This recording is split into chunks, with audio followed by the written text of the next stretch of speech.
Y en estos temas de salud, así como otros títulos en literatura más, usted podrá encontrar en el Palacio de Minería en la fiesta de libros más importante de la ciudad. Vamos a conocerlo.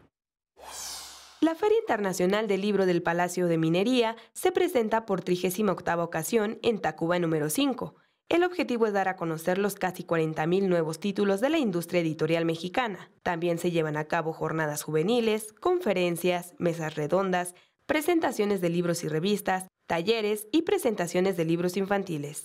Tenemos 1,500 actividades.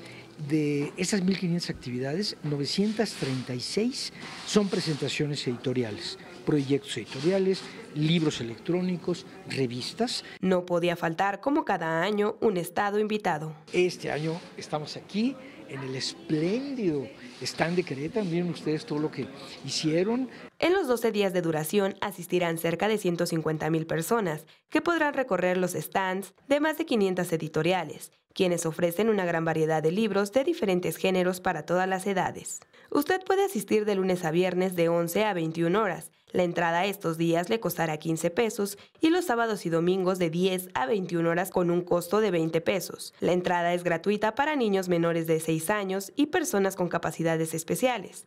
Recuerde que esta feria concluirá el lunes 6 de marzo. Con imágenes de Javier Martínez, Iraíz Morquecho, 21 Noticias.